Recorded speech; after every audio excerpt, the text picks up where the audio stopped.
NA46, 47, 48. 47 میں آپ کو جیسے پتہ ہے میں کینڈیڈیٹ ہوں اور 48 کے علی بخاری صاحب کینڈیڈیٹ ہیں. NA47 کے حساب سے کل 47, 48, 46 تینوں میں اسلام آباد ہائی کورٹ نے نوٹیفیکیشن سسپینڈ کر دیے تھے.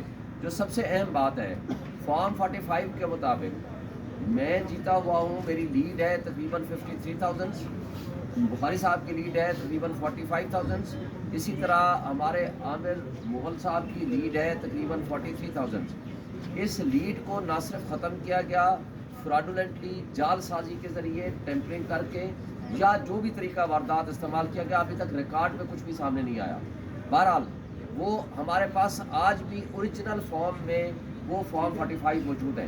ایک فارم 45 ساری دنیا آپ جان چکے ہیں, لیکن تھوڑی سی ایک تفصیل بتا دوں. فارم 45 وہ ہے جیسے میرا حلقہ NA47 تھا, تقریباً بلکہ ایگزیکٹلی 387 پولنگ اسٹیشن ہیں. 387 پولنگ اسٹیشنس میں سے جو فارم 45 پہ جو گنتی کا عمل ہوتا ہے, یعنی اس سے پہلے پولنگ ہوتی ہے پھر گنتی ہوتی ہے. گنتی کے time presiding officer, assistant presiding officer ہوتے ہیں, اور جو پولنگ ایجنٹس ہوتے ہیں تمام جو مین کنٹیسٹنگ کینڈیڈیٹس ہیں اس میں پولنگ ایجنٹ وہاں بیٹھے ہوتے ہیں. تمام پولنگ ایجنٹس کو اگر انکلوڈ کیا جائے تو جو اوور آل بنتے ہیں وہ تقریباً 3,000 مختلف اشخاص کے دستخط موجود ہیں. یعنی جس میں پولنگ ایجنٹس, جس میں presiding officers, assistant presiding officer.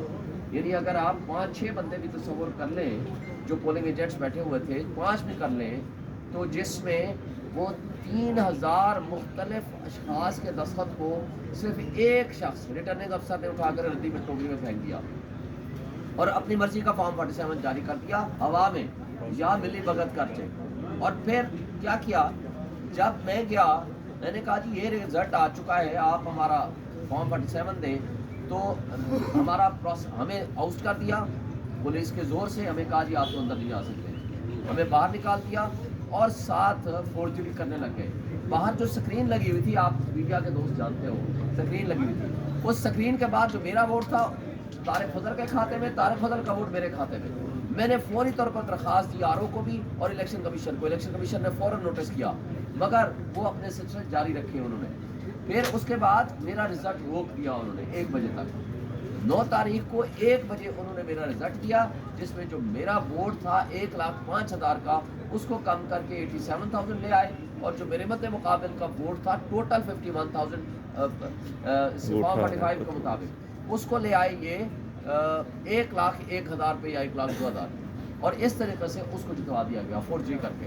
پھر میں الیکشن کمیشن میں آیا, الیکشن کمیشن نے اسٹے کر دیا 11 تاریخ کو. 11 تاریخ کو ریٹرننگ افسر نے خود اپنے ہاتھ سے لکھ کے دیا کہ جی میں نے بھی اسٹے کر دیا ہے, کوئی فردر پروسیڈنگ نہیں ہوگی, پوسٹ پون کر دیا. اب اس کے بعد پتہ چلا رات کو نوٹیفیکیشن آ گیا. ابھی آ کر پتہ چلا انہوں نے کہا جناب انہوں نے تو فارم 48, 49 بنا کے بھی بھیج دیا تھا. بھائی کیسے بنا سکتے ہو جب آپ کے پاس ایک الیکشن کمیشن کا اسٹے آرڈر موجود ہے, پھر آپ خود اپنے ہاتھ سے لکھ کے دے چکے ہیں. اور پھر یہ بات نہیں ہے کہ صرف میں تھا, اس میں طارق فضل بھی موجود تھا, اس کے بعد 5-6 دیگر جو کینڈیڈیٹس تھے ان کے نمائندے اور کچھ اصل جو ریپرزنٹیٹیو تھے یعنی کینڈیڈیٹس تھے وہ بھی موجود تھے. سب کی نگرانی موجودگی میں انہوں نے ایک رائٹنگ میں آرڈر جاری کر دیا. پھر کیا ہوتا ہے کہ ہمارے جانے کے بعد شام میں کوئی طارق فضل کے ساتھ مل کے کوئی ریکارڈ ٹیمپرنگ کر رہے ہیں. مجھے پتہ چلا تو میں نے فوراً درخواست دی. انہوں نے نوٹس کیا, مگر ریٹرننگ افسر کو کوئی فرق نہیں پڑا, اور آج انہوں نے کل صبح کے لیے ریٹرننگ افسر کو ذاتی طور پر طلب کر لیا اور رپورٹ بھی مانگ لی ہے اور طلب بھی کر لیا ہے, اور یہ کہا ہے کہ کس کیپیسٹی میں آپ نے یہ سارا کچھ کارروائی کی ہے اور کس طرح کی ہے. تو لہٰذا یہ جو فورجری ہے, یہ جو ٹیمپرنگ ہے, وہ ریکارڈ تقریباً ثابت ہو چکا ہے, اور انشاءاللہ ہمیں امید ہے کہ ہمیں انصاف ملے گا. اور ایک بات فارم 45 ہم نے تو اپنے سارے کے سارے, ہم تینوں نے, ہم نے میڈیا کو بھی دے دیے ہیں, پبلش بھی کر دیے ہیں, اپنے چینلز پہ یوٹیوب چینلز پہ بھی ڈال دیے ہیں, اپنے فیس بک پہ بھی ڈال دیے ہیں, اور کورٹ کو بھی دے دیے ہیں. آج کورٹ نے پوچھا جی تم لوگوں کے فارم 45 کدھر ہیں؟ وہ کہتے ہیں ہمارے پاس تو ہے نہیں. اصل میں فارم 45 یہ وہ ہیں جو ان کے ہیں یا ہمارے ہیں, سب کے ایک جوائنٹ ہی ہیں. تو میڈیا سے پچھلے دنوں سوال کیا, پچھلے ہفتے کیس لگا ہوا تھا, جی آپ کے فارم 45 کدھر ہیں؟ انہیں کہا میں میڈیا کو دکھانے کا پابند نہیں ہوں. ابھی بھی آئے ہوں گے, آپ ذرا سوال جواب کر لینا کہ میڈیا کو نہ دکھاؤ, لیکن جن لوگوں کے حقوق پہ آپ نے ڈاکہ ڈالا ہے, ڈاکہ زنی کی ہے, ان کو تو آپ دکھانے کے پابند ہیں نا. کیونکہ عوام کے حقوق پہ آپ اگر ڈاکہ ڈالتے ہیں تو آپ کو پھر یہ پابند ہے عوام کے سامنے جواب دہی, کیونکہ آپ عوامی نمائندے کہلانا چاہتے ہیں. اگر عوام نے آپ کو ریجیکٹ کر دیا ہے تو پھر آپ تسلیم کرو. میں پہلا بندہ ہوں گا, ہم پہلے اشخاص ہوں گے کہ اگر ان کو عوام نے منتخب کیا ہوتا ہم پھول لیتے ہیں, ان کو جا کر مبارکباد دیتے ہیں. لیکن اس طرح فراڈ, مجھے افسوس سے کہنا پڑتا ہے, یہ کانسٹیچوئنسی ہے جہاں ہم کھڑے ہیں, جہاں الیکشن کمیشن ہے, یہ میری کانسٹیچوئنسی ہے N47, جہاں الیکشن کمیشن ہے, جہاں سامنے سپریم کورٹ ہے, جہاں ہائی کورٹ ہے, جہاں پریزیڈنسی ہے, پرائم منسٹر ہے, پارلیمنٹ ہاؤس ہے, ڈپلومیٹک انکلیو ہے, یہ ہمارا حلقہ ہے. اور پرائم منسٹر ہاؤس میں میرا ایک پولنگ اسٹیشن تھا, جہاں پریزیڈنسی کے, پرائم منسٹر ہاؤس کے اور ان تمام ملازمین ڈپلومیٹک انکلیو میں رہنے والے سب نے ووٹ کیا, اور بہت بڑی لیڈ سے میں اس میں جیتا ہوں.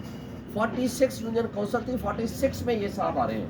مگر افسوس سے کہنا پڑتا ہے کہ جا کر کے کس رشتہ دار, کس اپنے بچے, کس اپنے بیٹا بیٹی کے سامنے اور کس پولنگ ایجنٹ کے سامنے آپ یہ کہیں گے کہ میں الیکشن جیت گیا ہوں. اور تمام فارم 45 جو ہمارے پاس ہیں, جس میں ان کے پولنگ ایجنٹس کے وہاں دستخط موجود ہے اوریجنل. تو بات یہ ہے کہ جب تمہارے پولنگ ایجنٹ, اگر کسی کو اعتراض ہو تو ایک قانون ہے, وہ ہے کوئی بھی پولنگ ایجنٹ رائٹنگ میں یا تھرو وربل, ایک ووٹ کا بھی فرق ہے, وہ کہہ سکتا ہے کہ نہیں جناب دوبارہ کاؤنٹنگ کریں. لہٰذا یہ جو کچھ کر رہے ہیں, فراڈ کر رہے ہیں, بے ایمانی کر رہے ہیں, اور لوگوں کو, عوام کو کیا میسج دینا چاہتے ہیں. ٹھیک ہے, ہمارے اگر فالوور کی تعداد زیادہ ہے عمران خان کے, تو ان کے بھی فالوورز ہیں, ان کو لوگوں نے ووٹ دیے ہیں. مگر آپ اپنے فالوورز کو, اپنے بچوں کو, اپنی اگلی نسل کو یہ پیغام دینا چاہتے ہو کہ ڈاکہ زنی کے ذریعے اقتدار حاصل کرنا جائز ہے, چوری کے ذریعے, فراڈ کے ذریعے, چیٹنگ کے ذریعے, فورجری کر کے اگر ہم کو اقتدار مل جائے تو وہ جائز ہے. ہر وہ حرکت جو ایک الیکٹڈ ریپرزنٹیٹیو کو نہیں کرنی چاہیے, وہ حرکتیں کر کے آپ کہتے ہو کہ ہم عوام کے منتخب نمائندے بن جائیں, تو میرا خیال ہے کہ ایسے لوگوں کو, یہ عوام کے ڈاکوں کو, دیکھیں یہ پورے قوم کے ڈاکو ہیں. جو ڈاکہ زنی دوسرے کرتے ہیں نا, کہ انڈیویجول کو لوٹتے ہیں, میرا خیال ہے وہ ایک سنگل, ایک کسی شخص کو لوٹتے ہیں یا ایک افراد کے گروپ کو لوٹتے ہیں, یہ پوری قوم کو لوٹ رہے ہیں. قوم کے ڈاکوں کو کبھی معاف نہیں کر سکتے. اللہ تعالیٰ بھی دیکھیں انفرادی گناہ معاف کرتا ہے, اجتماعی گناہ, قوموں کے اجتماعی گناہوں کو اللہ تعالیٰ بھی معاف نہیں کرتا. آپ قرآن مجید پڑھ کے دیکھ لیں, جو کچھ لکھا گیا ہے, جب قومیں اجتماعی گناہ کرتے تھے یا کرتے ہیں تو عذاب اللہ تعالیٰ بھیجتا ہے. تو آج جو کچھ یہ حرکتیں کر رہے ہیں, اور ان کے جو سہولت کار ہیں یا ان کے پیچھے جو اشخاص مل کے یہ چیزیں حرکتیں کر رہے ہیں, تو میں سمجھتا ہوں کہ آج بھی وقت ہے, اس ملک پہ ترس کھاؤ. 25 کروڑ عوام آج بھوک ننگ سے تنگ ہے, اور جو ہمارا مڈل کلاس ہے وہ بہت بری حالت میں چلا گیا. لوور مڈل کلاس کی زندگی اجیرن بنا دی گئی, مہنگائی اپنے عروج پہ ہے. آج 12 روپے بجلی کا یونٹ جو ہمارے زمانے میں تھا, آج 70 روپے بجلی کا یونٹ چلا گیا. آپ یعنی اپنے گھر میں رہتے ہیں مگر بجلی کے بل کی صورت میں اور گیس کے بل کی صورت میں آپ کرایہ ادا کرتے ہیں. بچوں کی فیسیں آپ کی کتنی بڑھ گئی ہیں, کھانے پینے کی چیزیں اتنی مہنگی ہو گئی ہیں. تو آج گیس کی جو ہے وہ 5000 گنا ریٹ آپ نے بڑھا دی ہے, اور یہ ملک کو چلانے کے